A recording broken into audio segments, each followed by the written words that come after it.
Jade, yung good luck, maraming ibig sabihin yan eh. Good luck na, nako siya na, di ba? Hindi nagpakita ng takot. Good luck na nasa amin ang makinarya, nasa amin ang pondo.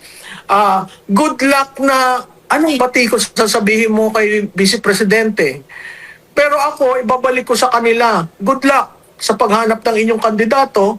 Good luck na sana magpakatotoo kayo na hindi kayo maglalagay ng mga surrogate candidates para lamang masagin ang boto ni Inday. At kung ikukumpara mo naman, Prof, si Jade po ito ulit, kay Pangulong Bongbong Marcos Jr., si Vice President Sara Duterte ay naobserbahan, napapansin natin yung pag-iikot nga, hindi lamang sa labas ng bansa, kundi sa, mismo dito sa ating bansa. At alam niya mismo yung pulso ng ating bayan.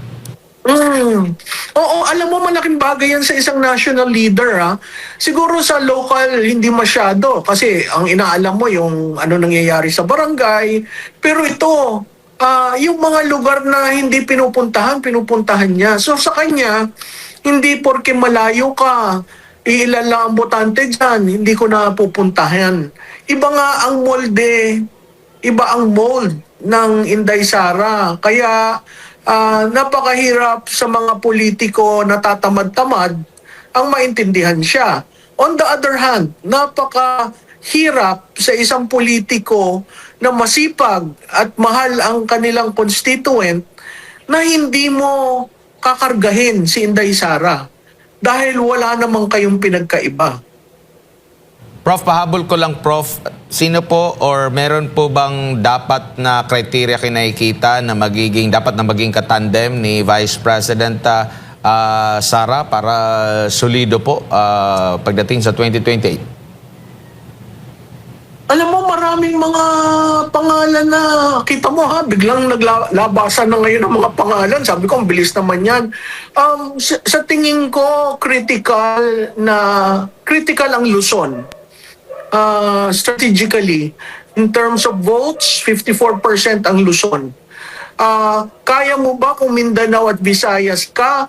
Pwede, pero sisikuhan pa kayo sa Visayas. Central Visayas pwede. So, siguro kailangan yung magiging vice presidente niya, kino-complement siya. May bata si Inday, siguro yung vice presidente pwedeng mas may experience sa kanya. May sariling natural group.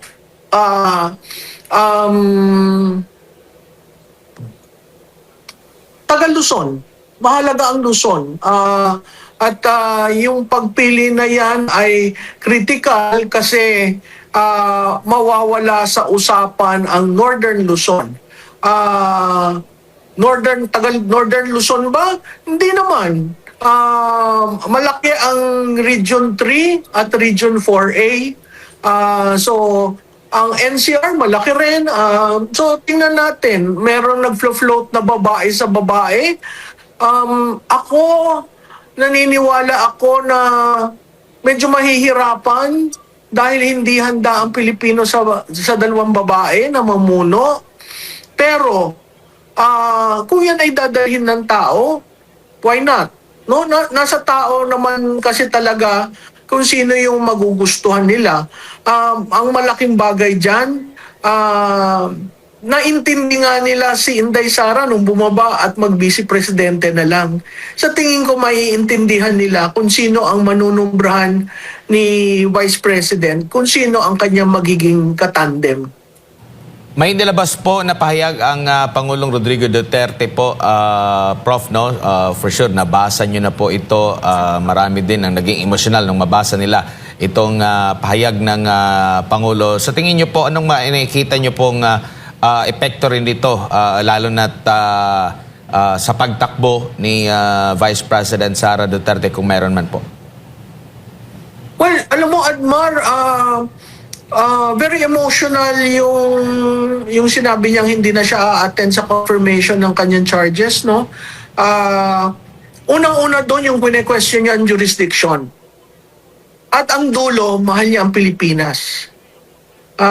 Sa tingin ko, napakahalaga yon. Dahil makikita mo na hanggang ngayon, iniisip niya ang bansa.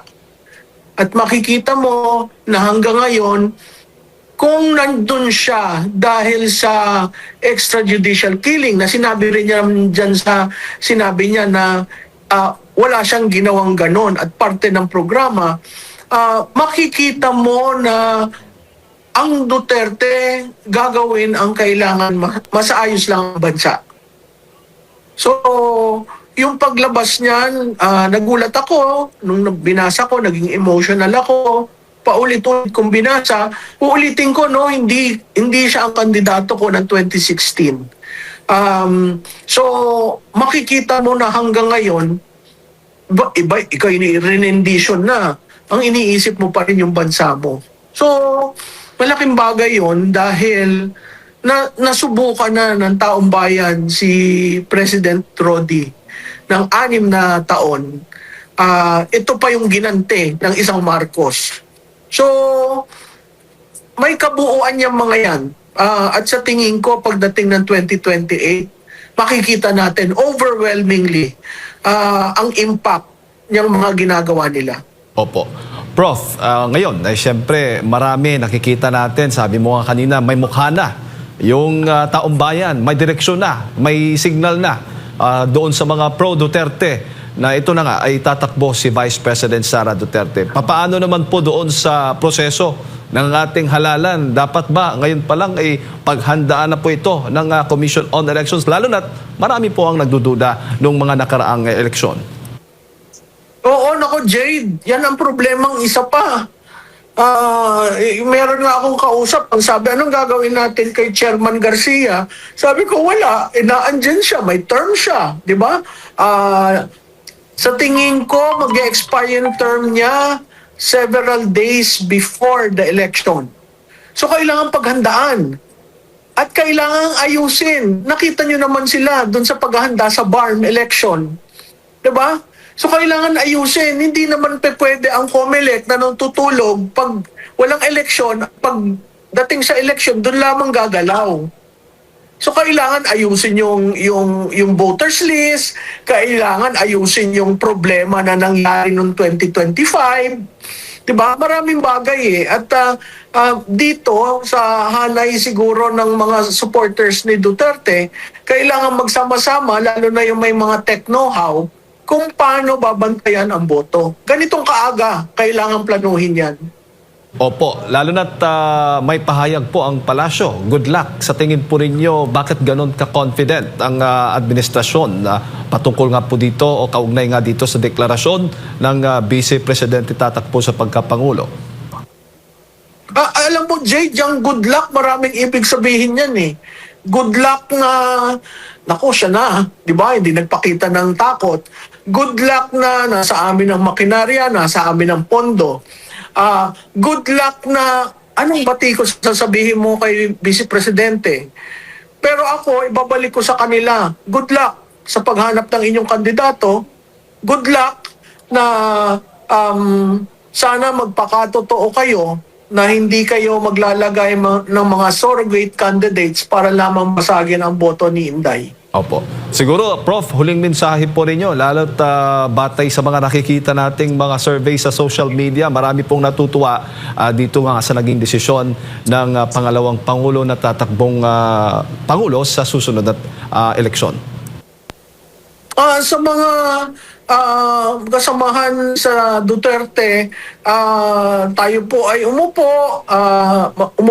mag-usap para walang sapawan at nagkakaintindihan ng bawat role. Meron ho tayong 28 months. Dapat ang deklarasyon December 2026 pero napaaga. Gamitin po natin yung panahon para ayusin ang ating mga grupo.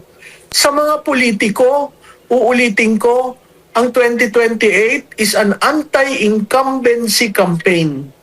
Kung ikaw ay incumbent at ikaw ay kumamal ng daming pondo at binulsa mo yan, maasahan ho nyo, sisipain kayo ng botante. Pangatlo, dun sa tunay na nagseserbisyo, tindigan nyo lang ho yung inyong serbisyo. At ang Pilipino naman ho, marunong tumingin sa tunay na serbisyo. At pang-apat, dun sa administrasyon, sana tigilin nyo yung si undersecretary nyo. Siya ang nagkokos ng pagbaba ng Pangulo. Hindi press officer ang bumabatikos politically. Pagsalitain niya yung political advisor nyo o kung sino man yan, humanap kayo ng ibang tao para hindi ang pagsasalita niya tungkol sa impormasyon ukol sa ginagawa ng Pangulo ay lahat ay batikos na lamang para sa Duterte. At panglima, sa media, sana maging fair kayo sa mainstream media kasi yung mga tanong na leaning towards a certain conclusion, napakahirap po niyan kasi pinipinturahan nyo na kaagad ang hindi pa nagaganap.